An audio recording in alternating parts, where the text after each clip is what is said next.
अस्सलाम वालेकुम। आज मैं आपको नमकोल बनाने का तरीका बताने लगा हूँ। घर में नमकोल कैसे तैयार किया जाता है। इसके लिए मैंने पहले से पानी को उबाल कर रखा है। 1 लीटर पानी लिया, उसको उबाल ले। अच्छी तरह उबालने के बाद ठंडा कर लेना, बिल्कुल जब ठंडा हो जाए तो फिर इसको ये देखें, मैं इसको 1 लीटर पानी निकालने लगी, यानी कि 4 कप मैं निकालूंगी।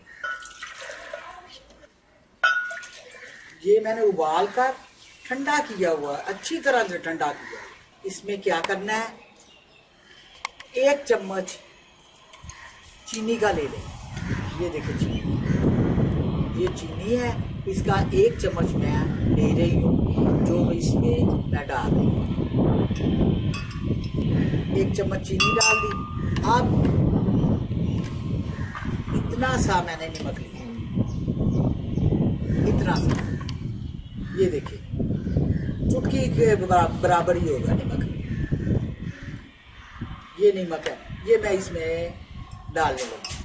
डाल के इसको आपने हल कर लेना। इसको अच्छी तरह हल हो जाएगा नमक भी, और इसको दोनों चीज़ों को हल कर लिया है, चीनी को भी और नमक को भी। 1 लीटर पानी में 1 लीटर पानी में जब पानी की कमी हो जाती है मरीज़ को, और तो उसके लिए हमने नमकोल घर में तैयार कर लिया है। सादा सा तरीका है कि हर घर में ये नमक भी होता है, पानी भी होता है, चीनी भी होती है। इसके लिए अब मैंने इसलिए ढकना लगा के ना इसको रख दिया, जब वक्फे वक्फे से मरीज़ को पिलाते रहे। जिसको भी पानी की कमी हो गई है, डायरिया में जिसको ऐसा कहते हैं, उसमें कमी हो गई है, या बुखार में किसी किस्म में, तो ये आपने इसको कमी नहीं होनी देनी पानी की, उसको बार बार पिलाता रहना है। तो ये सबसे अच्छा घरेलू नुस्खा है, टोटका है। Thank you.